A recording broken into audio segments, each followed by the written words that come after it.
Okay, so let's start from where we have left yesterday. That is cardiomyopathy. Cardiomyopathy can be of different types, right? Hypertrophic cardiomyopathy, restrictive cardiomyopathy, and dilated cardiomyopathy. There'll be other forms of named and special cardiomyopathies that we'll discuss later. So cardiomyopathy means it's in the name. It's the disease of the heart muscle. So what is happening in hypertrophic? There is hypertrophy of the ventricular wall. And it is with obstruction or without obstruction. With obstruction, you call it HOCM. That is hypertrophic obstructive cardiomyopathy. That is a thing which can lead to sudden cardiac arrest and sudden cardiac death. Okay, usually in young males who are athletes, that is how the question is usually framed. Young male who's an athlete during practice or during his intense physical activity, he may collapse and die on the spot. And maybe sometimes they say the post-mortem findings showed that the interventricular septal thickness was more, or sometimes you can say if they have survived, the echo finding would have shown asymmetrical septal thickness. That is hypertrophic obstructive cardiomyopathy. But you can have hypertrophic cardiomyopathy without obstruction also. In long-standing hypertension, there can be hypertrophy of the left ventricular wall. So what happens, is it a diastolic dysfunction or a systolic dysfunction? Since there is hypertrophy, the room for the blood during diastolic filling will be reduced, and that is called a diastolic dysfunction. Since it's a diastolic dysfunction, the EDV will be reduced, so the stroke volume will also be reduced. So sometimes ejection fraction may be preserved, but you are having a diastolic dysfunction. How about restrictive cardiomyopathy? Restrictive cardiomyopathy you usually see in infiltrative disorders or depositive disorders like amyloidosis. You can have it in different other disorders like sarcoidosis and also many other things. So in that, there is deposition of this amyloid in the walls, and again there is a filling defect and a diastolic defect. Filling defect means the diastolic filling will be compromised. Then there is dilated cardiomyopathy. Dilated cardiomyopathy, usually in the question, there is history of alcoholics, okay, and they come with signs of heart failure. It can be dilated cardiomyopathy, and they present with systolic dysfunction because the ventricles have dilated beyond their capacity. They are, you know, their compliance will be reduced, so they cannot effectively contract to push out the blood into the aorta, so they can have systolic dysfunction. So there is your hypertrophic obstructive cardiomyopathy. Usually the HOCM, I'll give you the clues in the question. So it is going to be young male, okay, usually athletes, and there is history of sudden cardiac death in the family, usually in their father or something, okay. That is called hypertrophic obstructive cardiomyopathy. That is going to be due to a mutation in the myosin heavy chain, and there is asymmetrical septal wall thickness with systolic anterior motion of the mitral valve leaflet, okay. That is the keys that you get in the question. Restrictive cardiomyopathy, usually in a setting of amyloidosis. Dilated cardiomyopathy, there will be history of alcoholic. Okay, that's it. Again, HOCM, there is systolic anterior motion of mitral valve leaflet. So what is happening is there is your interventricular septum. Here it's going to be much thicker than the normal, okay, and there is asymmetrical septal wall thickness, which means the septal wall thickness is more near the LV outlet. So this is going to be your LV outlet. This is LVOT. So the septal wall thickness is more near the LVOT. So due to this asymmetrical septal wall thickness, you are going to have LVOT obstruction. LVOT obstruction will be there. Okay. So there is ventricular septal thickness, and there is something called SAM, that is systolic anterior motion of mitral valve leaflet, and there is LVOT obstruction. And they can present with arrhythmia, sudden cardiac death. There is history of sudden cardiac death in the family, and the treatment is going to be ICD, uh, so that they can pick up the arrhythmias and control it. Okay. Then there is Takotsubo cardiomyopathy. It's also called stress cardiomyopathy. So during intense events of stress, there can be a kind of cardiomyopathy that is like transient. And in echo, you can see there is apical ballooning of the left ventricle. So apical ballooning syndrome. It's going to be transient, and that is happening during intense stressful event. Then there is peripartum cardiomyopathy, which is very, fatal, going to be fatal. So peripartum cardiomyopathy is cardiomyopathy any time between 36 weeks to 5 months post delivery. And peripartum cardiomyopathy is one of the contraindication to future pregnancies. Okay, future pregnancies. So avoid future pregnancies if ejection fraction is less than 50%, because that is going to be fatal for the mother. Then we've talked about this arrhythmogenic right ventricular cardiomyopathy. The ECG may show epsilon wave.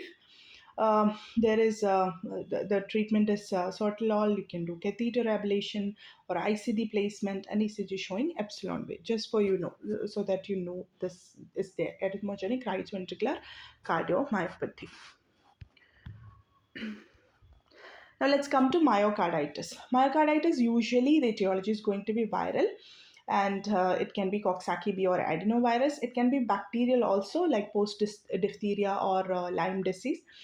Fungal or protozoa, like in case of Chagas disease, that is Trypanosoma cruzi or Toxoplasma. Autoimmune, like in case of SLE, rheumatic fever, and sarcoidosis. Drugs like alcohol, cocaine, chemotherapy, clozapine can also cause myocarditis. And this presentation is almost like MI. There is chest pain, there can be palpitation or arrhythmias, and sudden cardiac death in severe cases. The troponin and CKMB may be elevated. The cardiac MRI is the gold standard, and endomyocardial biopsy is going to be definitive.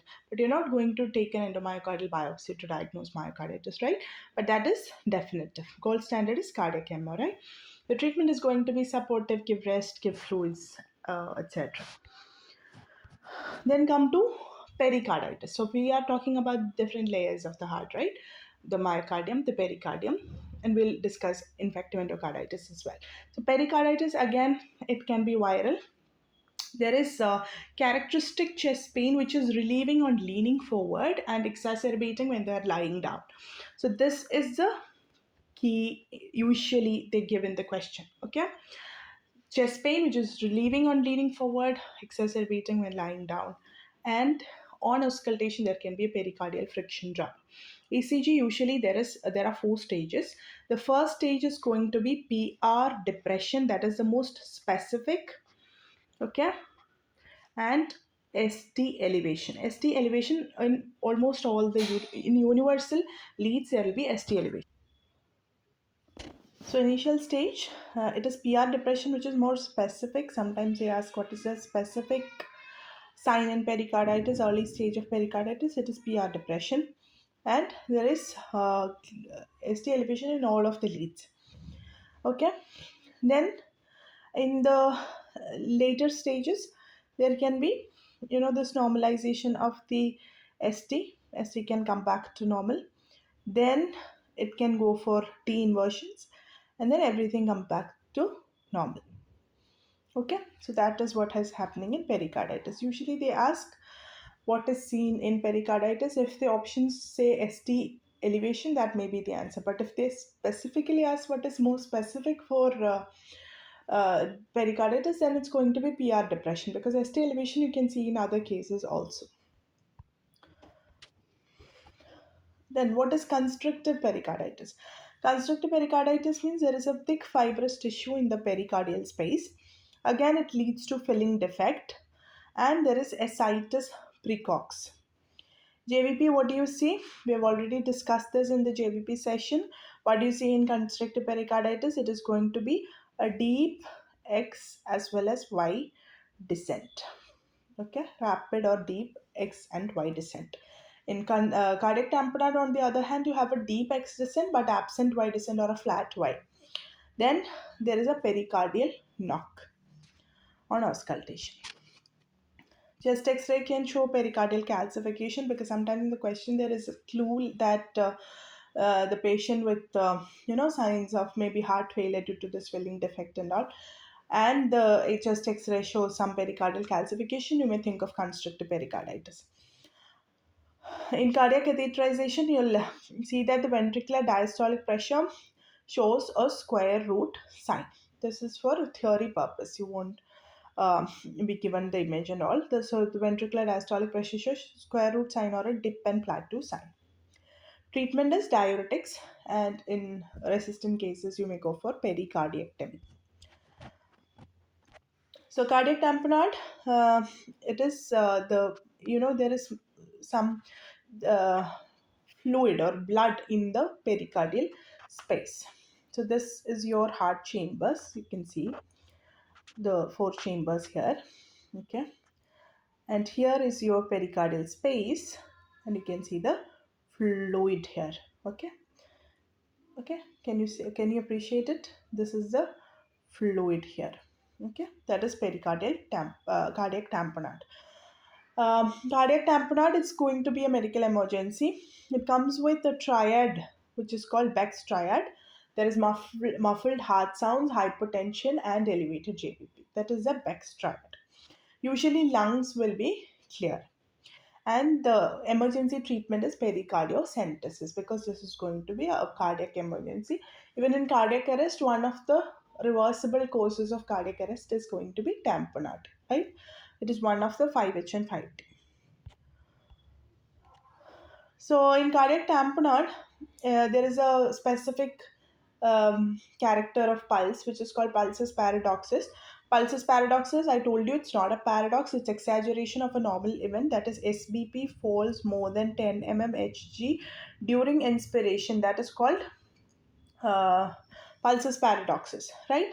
And this pulsus paradoxus is happening due to ventricular interdependence. So, if this is the whole space that is taken up by the RV and LV, during inspiration, we know the right sided filling will increase. So, that will push the interventricular septum more towards the left side. So, there is more severe, reduction in the LV volume, so that the stroke volume will be reduced and the systolic blood pressure will be reduced, because systolic blood pressure is a reflection of the left ventricular and diastolic volume.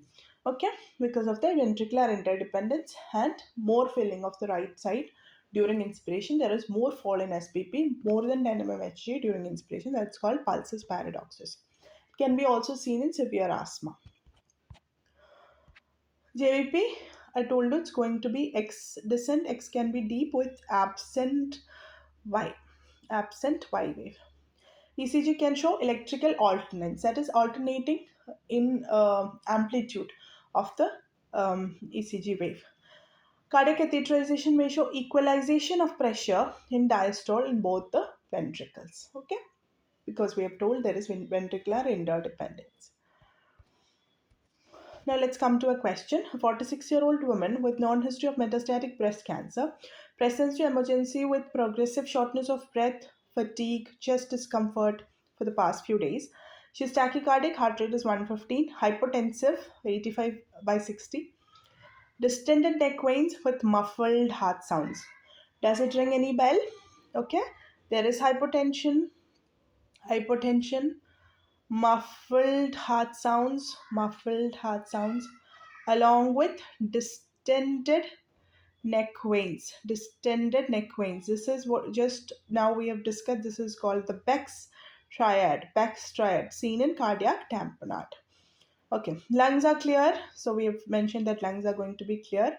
She's anxious and dyspneic, and ECG shows low voltage QRS complexes and electrical alternance. Again, another classical feature in cardiac tamponade. What is the appropriate next step in management? So this is going to be a medical emergency. What do you want to do next? You want to do a pericardio centesis. You want to perform urgent pericardiocentesis. Furosemide will not affect. CTPA is for pulmonary embolism. This has nothing to do with pulmonary embolism. Pulmonary embolism is going to be sudden onset dyspnea in a patient who's been bedridden for many days.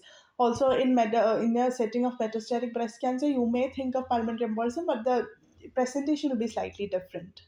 Okay, here this cardiac tamponade may be due to this metastatic, pericardial effusion, and then that has gone in for tamponade.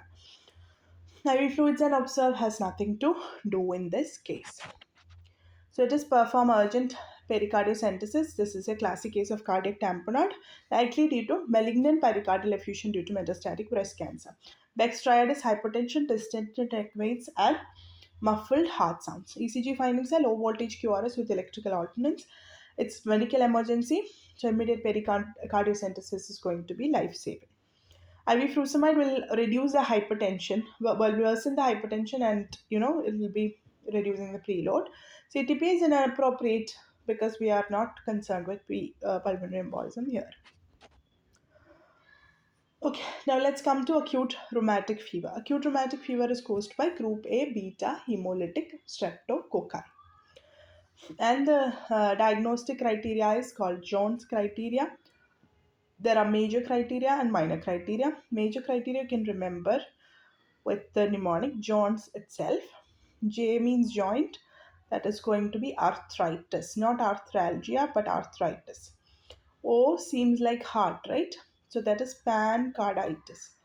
Pancarditis.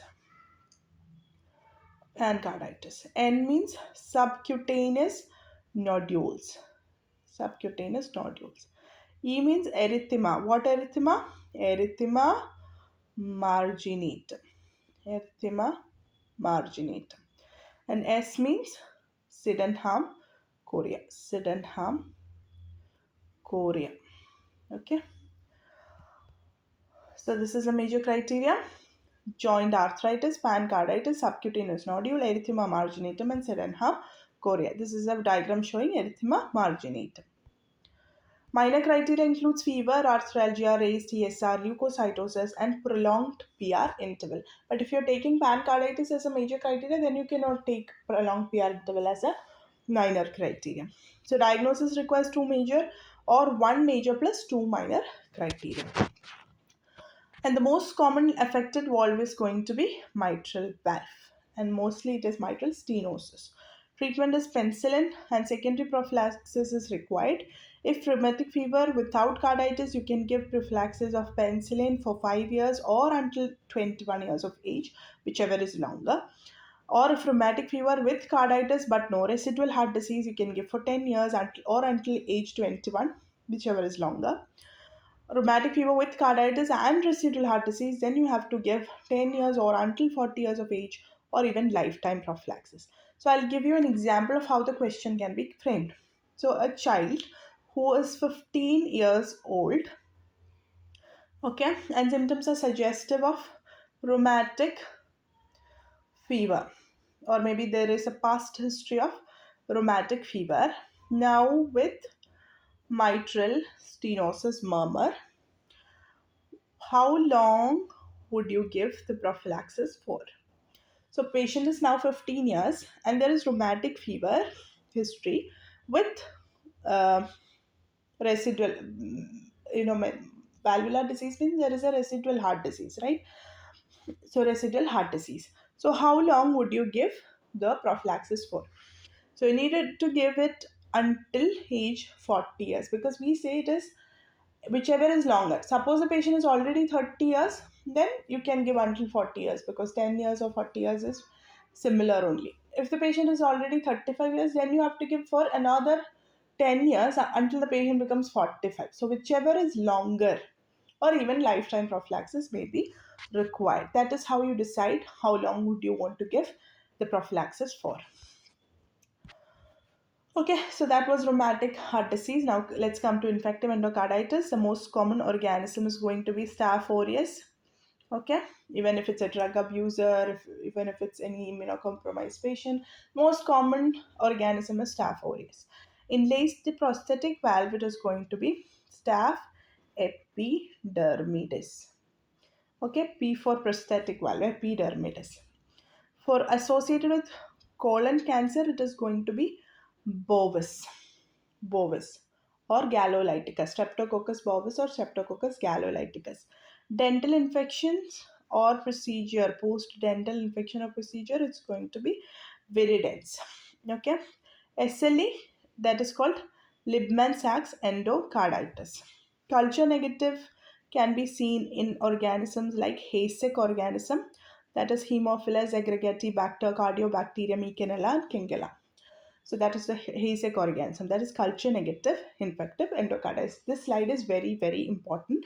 Sometimes I may ask which is the most common organism. That is Staph aureus. But late prosthetic valve, it can be Staph epidermidis. And in a patient who is having symptoms and signs of infective endocarditis, you've diagnosed it as infective endocarditis, and the culture comes out to be streptococcus bovis. They usually ask what is the next step in management. So streptococcus bovis is associated with colon cancer, so you have to rule out colon cancer in that patient. So you will always do a colonoscopy. Okay, that is important. That is why you learn this. Dental infection, think of Streptococcus viridans. SLE, it's Libman-Sachs endocarditis. Culture negative is Hayseck organisms. What is the presentation like? There is fever, new onset murmur, new vegetations in echo, and septic emboli. Like these, you can see septic emboli. Now, there are different types of vegetations that you can see. Small vegetations along the valve lines of closure, that is seen in rheumatic heart disease. In infective endocarditis, it is usually large, bulky, and irregular along the valve cusp and also the mural endocardium. Non-bacterial um, endocarditis, it is along the lines of closure, but they are again small and friable. Libman-Sachs endocarditis, which is seen in SLE, okay, SLE, you can just rearrange the letter, that is LSE, SLE.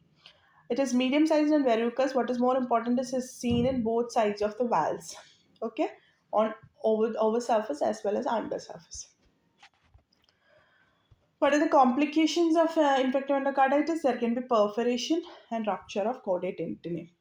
In infective endocarditis, when is surgery indicated in that patient? That is when there is PR prolongation. That means there is some involvement of the node as well. So then you may go for AV node as well. That means that you have to go for um, surgical management.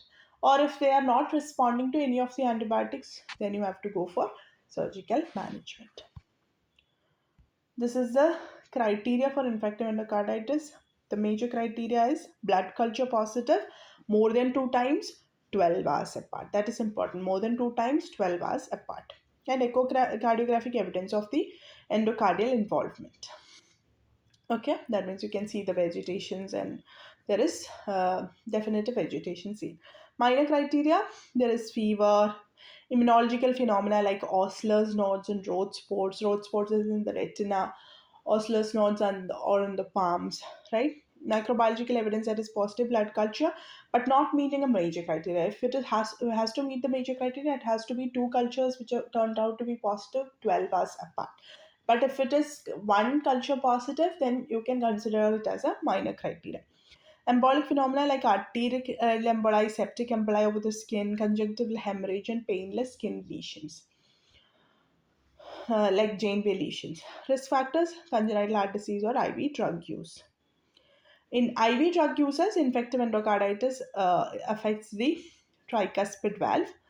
Tricuspid. Otherwise, most common valve affected in infective endocarditis is also mitral valve. Rheumatic heart disease is also mitral valve. So, definitive diagnosis, you need two major plus two major criteria, or one major plus three minor, or even all of the five minor criteria. Okay. So, Duke's criteria, you need two major or one major plus three minor or all the five minor criteria. So, what is this? These are called Roth spots. Okay. What is this? This is septic emboli. Septic emboli. Okay. These are Janeway lesions you can get Osler's nodes. Osler's nodes are going to be painful, okay, over the palm. Okay, Janeway lesions over the in the nails also there can be splinter hemorrhages. In the palm, you can have painless Janeway lesions as well as painful nodules, like these nodules, which are Osler's nodes. Okay, so Osler's nodes are painful, tender subcutaneous nodules. These are called splinter hemorrhages. Splinter hemorrhages. Janeway lesions are non-tender over the palms or soles, and there can be conjunctival hemorrhage as well. What is the empirical treatment? Penicillin plus gentamicin, because main organism you're concerned is Staph aureus, but you're trying to cover other in severe infections. Any severe infections you can add Genta also, right? And it broadens the spectrum, so you can add Genta. For Staph aureus specifically, you can give flucloxacillin because that is more Staph aureus is more sensitive to flucloxacillin or cloxacillin plus Genta, or if it is MRSA, you can add Vanco. Enterococci, the combination is AMP plus Genta.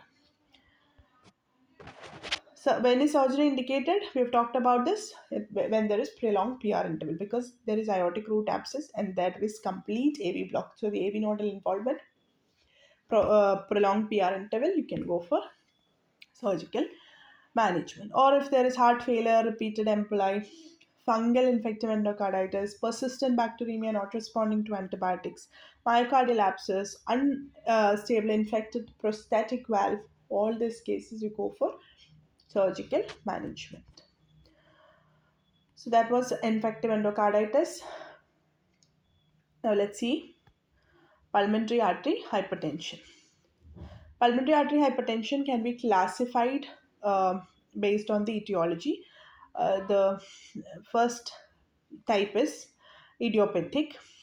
Then there is associated with left heart disease. Then pulmonary hypertension associated with lung disease. Then pulmonary hypertension associated with pulmonary artery obstructions, and uh, with unclear or multifactorial mechanism.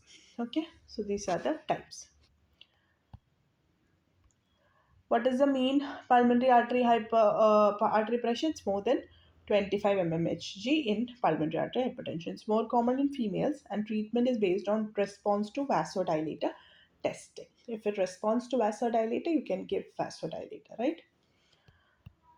So this is the diagnostic and treatment algorithm.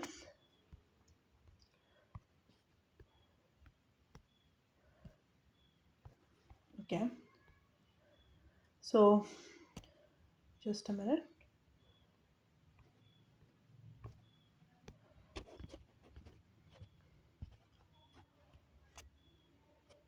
Okay, I'm trying to find the pen. So symptoms or history suggestive of pulmonary hypertension. What do? You go for the diagnostic algorithm. You try to find the pulmonary artery pressure, by catheterization. Then you diagnose it as PAH. Then what are the things that you do? Cardiopulmonary rehabilitation program. You have to avoid pregnancy because pulmonary artery hypertension is one of the contraindication to pregnancy. Influenza pneumococcal immunization. Then avoid excessive physical activity. You can give supportive therapy like diuretics, anticoagulants, supplemental oxygen, digoxin. Then do a vasoreactive test. If it's vasoreactive, then you can give calcium channel blocker. Okay, if there is a response, then continue that. But if it is non-vasoreactive, then you can go for other classes of drugs like there are endothelin antagonist, that is bosentan, ampresentan. Okay, the phosphodiesterase inhibitor like sildenafil, tadalafil. Okay, then prostaglandin analogs like epoprostenol, treprostinil. Then inhaled that is the inhaled iloprost. Hmm? Then okay, these are the different classes. So there is endothelin antagonist, that is the bosentan, ampresentan. Okay, Bosentan is both endothelin A and B. Ambrisentan is only A for A and B for both. Okay. Then there is phosphodiesterase inhibitor like sildenafil. Sildenafil you also give for erectile dysfunction, right? Sildenafil. Then there is prostaglandin analogs like epoprostinol. Prostinol. Okay, so these are the different classes. If there is inadequate clinical response, then you can go for balloon atrial septostomy or lung transplantation in severe cases. Now, another word on coarctation of aorta. Coarctation of aorta is most commonly associated with bicuspid aortic valve, and that can be seen in Turner syndrome. Turner syndrome, right? There is rib notching or figure of three appearance on X-ray. Okay. How about aortic dissection? The presentation is going to be tearing chest pain, which can radiate to the back. Okay, and there is classification of Stanford and DBAK also. Stanford A means there is involvement of ascending aorta. If it involves ascending aorta, it's going to be Stanford A. If it does not involve ascending aorta, it's going to be Stanford B. Okay. DBAK also has classified it. DBAK 1 means both ascending and descending aorta. DBAK 2 means only ascending aorta. But that both falls under Stanford A because Stanford A means ascending aorta is involved. A means ascending aorta is involved. DBAK 3A means there is only descending aorta, arch and descending aorta. And again, there is also 3B. But what is more important is if it's Stanford A, which involves ascending aorta, you need surgical management. But if a patient comes with tearing chest pain and you do an angiography and you identify it as aortic dissection, but it only involves the descending aorta, then you can manage medically. What about abdominal aortic aneurysm? There is abdominal pain, there can be a pulsatile abdominal mass, and the initial screening is abdominal ultrasound. So, that is one question: what is the initial screening in abdominal aortic aneurysm? Or they may say that there is abdominal pain, there is pulsatile abdominal mass. What do you do initially? You do an abdominal ultrasound. If it's more than 5.5 centimeter, it might require surgery. What about carotid artery stenosis? Carotid artery stenosis means it's atherosclerotic lesion of either or both the carotid arteries, and there can be sudden onset focal neurological deficits like TIA, transient ischemic attacks. There can be carotid artery bruit. You can do a duplex ultrasonography. If more than 70% occlusion, you may go for carotid endarterectomy. Okay, if there is complete occlusion, then it's contraindicated. There is no point in doing an endarterectomy then. What about peripheral arterial diseases? What is the characteristic feature? It's claudication pain. How is claudication pain felt? The patient does not have pain initially. They walk for some distance, then they have pain. They have to take some rest so that they can resume their walk. So that is called claudication pain, very classical of peripheral arterial disease. And then you can do an angle brachial pressure index. And if it's less than zero point 0.9, there is critical limb ischemia. Less than 0.9 is there is that means there is peripheral arterial disease. If it's less than zero point 0.3, that means there is critical limb ischemia. It can go for gangrene and may need amputation. How about dyslipidemia? It can be primary or secondary. There are some skin features like xanthoma, xanthelasma. Hmm? Xanthoma can be over the tendons, that is called xanthoma. There can be xanthelasma and corneal arcus around the limbus. You can get this white ring-like thing that is called corneal arcus, and that means the patient may have dyslipidemia. Just a word on hypertension. Hypertension, there are categories. The high blood pressure is said when there is more than 140, right? High blood pressure or hypertension. Stage 2, when it's more than 140 or 90. Stage 1 is 130 to 139 with diastolic BP 80 to 89. Any of that can be. You don't need both SBP and DBP to be elevated to call it as hypertension. Just one is enough. Hypertensive crisis is when the SBP is more than 180 or the DBP is higher than 120 or both. Hypertensive emergency. So there is hypertensive urgency and hypertensive emergency. Hypertensive urgency means there is only elevated blood pressure, there is no end organ damage. Hypertensive emergency means there is also end organ damage like AKI and all other things that can happen with hypertension. Or there can be hypertensive encephalopathy. Okay, so end organ damage, you call it emergency. How do you manage it initially? You have to give drugs to control the BP, like beta blockers like labetalol, esmolol, calcium channel blocker like clevidipine, nicardipine, D1 antagonist like phenoldipam, hydralazine, enalapril, nitroprusside. These are the drugs. In pregnancy, what are the drugs of choice? Again, you can give labetalol, you can give hydralazine, you can give beta-L-dopa, you can give nicardipine. These are the main drugs that you might use. Okay. Now, last slide, I want to just remind you of the syndromes which are associated with certain cardiac anomalies. Turner syndrome, we told about bicuspid aortic valve, which can also have uh, coarctation of aorta. Down syndrome, the more common feature is endocardial cushion defect, like AVS, atrioventricular septal defect. Congenital rubella syndrome, it's a triad of PDA, congenital cataract with hearing defects. Marfan syndrome, there is aortic root dilatation and aortic regurgitation. There can also be mitral valve prolapse, but mainly it's aortic root dilatation. Lithium, there can be Epstein anomaly. Intrauterine exposure of the mother to lithium leads to Epstein anomaly in the child. Epstein anomaly is atrialization of the ventricle. So the right ventricle is very much reduced. You won't have even small volume of right ventricle. That is called Epstein anomaly, and you get a box shaped heart in X-ray. So that's all. Thank you. We have covered almost everything under cardiology. If you have any doubts, do leave a comment. I'll try to respond to it. In the coming days, we'll discuss the questions from cardiology from the past papers. So that's all. Thank you so much.